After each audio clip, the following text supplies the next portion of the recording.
Alright YouTubers, what's going on? I'm coming back at you with an interesting knife video today.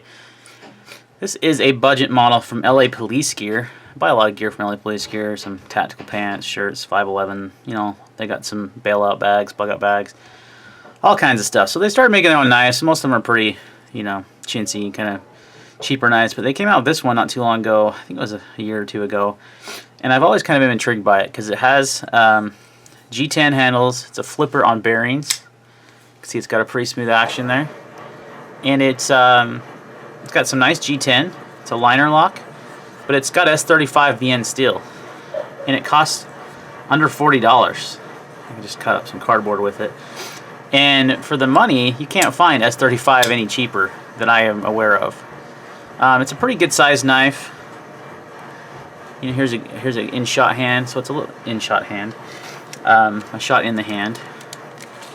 I used the wrong one. Overall length is about 8 inches from tip to blade, and then your blade I think is about 3.5, if I remember correctly. Yeah, it's roughly 3.5 inches, so it's a pretty medium to large size folder. It does have a smooth action. I just got this a couple days ago, and I like the G10. It's nicely contoured G10. Decent thickness there in the handle. It's got stainless steel liners, not skeletonized. It is a little heavy. Let's see what it weighs.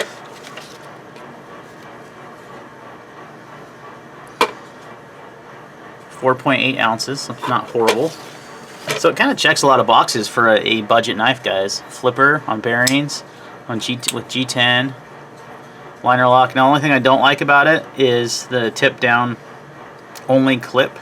And it's a huge pocket clip, like much bigger than it needs to be. But like I said, it flips nicely. The thumb stud deployment is good too.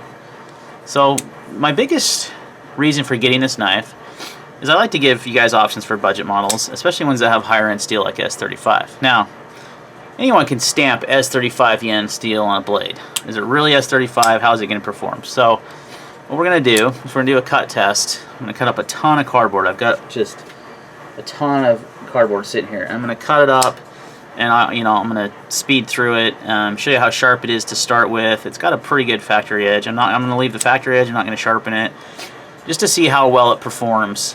To see how many cuts we can get. And I feel like that if this really is S35vn steel, this is a steal of a knife because it has a good snappy action. It's got pretty comfortable handle. So I'm not a huge fan of the pocket clip. I might even just remove it. This is be a good budget beater blade, especially if it has this kind of steel. Good working knife, something you don't care about messing up. It's got like a stone-washed, kind of a black wash finish on there.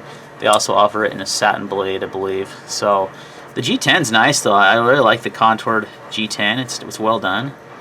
Again, the liner lock is not my preferred, but it's solid lockup. There is no wobble or side-to-side play. It's very solid, so we'll see how it does. We'll put it through some paces. Kind of the thing about cut tests, so never really excuse me, a little frog in my throat. They're never really like scientific, really. They're not unless you duplicate the same thing over and over, but just gonna see how the edge holds up and to see how it would held up versus, maybe we'll even compare it to another knife in S35vn. I've got a ton of them. I've got some Hinderers, some Chris Reeve, some ZT, and people kind of say ZT runs their heat treat a little soft on S35. And same with Chris Reeve's known to do that, but it's on purpose to make the steel more durable, less prone to chipping. A lot of companies will run it really hard and it'll chip easy. So it's kind of there's a medium there. Even though S35 can be run to I'm not exactly sure on the Rockwell hardness. I know most of the time they run at 58 to 59. I think that's what Chris Reeve actually upped it, I believe, to 59 recently on his knives, or on their knives, I should say. So we'll compare it, see how it does. But other than that, it's got basic Torx construction, pretty straightforward knife, and it's a good little flipper. It's got a nice thumb wrap here. It's ergonomic. So yeah, not bad. 35. I think I paid $35 plus shipping, which was like $2 or $3. So I think it came out to $40. Got here really fast. And it is produced in China. Obviously, you're not going to get S35 in the U.S. with these materials for under $40. It would be closer to $100. So let's see how it does. Let's see how it performs. Do some cut tests. See how the edge holds up, and kind of give you my final thoughts. Okay, so we're just going to test the initial sharpness out of the box here. It's sharp enough to slice through that paper pretty easily. I have used it a little bit, but yeah, so it's plenty sharp. And we're just gonna use it and see how the edge holds up, and see until it can't reliably do that anymore. See how the edge retention goes on that.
Man, 250. Let's see how she's doing. Guys, I don't know if I need to keep going. 250 cuts. Cardboard is not the easiest thing on a knife blade. I would definitely say this is legitimate S35. That is a lot of cutting. Again, I need to do a test of another S35 blade steel, but 250 cuts without dulling on cardboard. Still able to slice paper. I think it might be sharper. Maybe the cardboard's stropping it. I don't know. But that's impressive performance. So I think this is definitely legit steel. Again, let me get another baseline with another knife, do the same number of cuts, and see how the sharpness is, and we'll compare it. Stay tuned. Alright, so decided to use the Sebenza 21 Singo. See it's sharp, same sharpness, cutting paper, no problem. And use this as a baseline. So the LA Police Gear knife did 250 cuts. Let's see how many this does. Oh, I tell you what, that in single blade shape though, such a nice slicer. And that one had some tape on it. That's not good.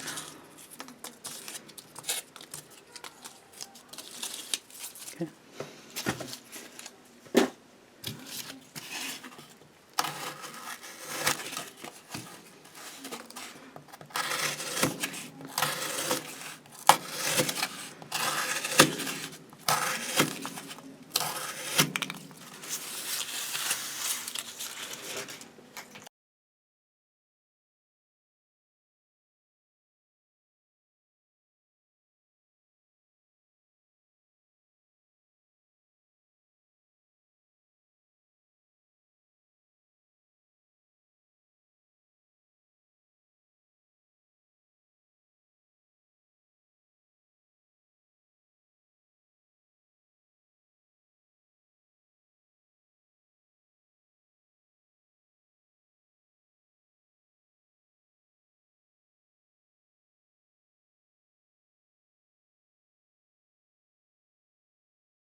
Alright, that's 250 cuts. So, they both did the same number of cuts before dulling. I mean, neither knife is dull. They're both pretty dang sharp still. So I think it's safe to say, I'm not going to keep going, that's just a lot of cuts. I think it's safe to say, though, that the LA Police Gear S35 is legit S35. That was going up against Chris Reeve, Sabenza, which everyone knows that Chris Reeve developed S35 in collaboration with Crucible. So, yeah, legit. So S35 for 35, 40 bucks. Nice smooth flipper action. I mean, guys, if you can get around the top, the tap down only clip, you got a winner of a knife for only $35. Awesome. Thanks for watching this video. See you on the next one.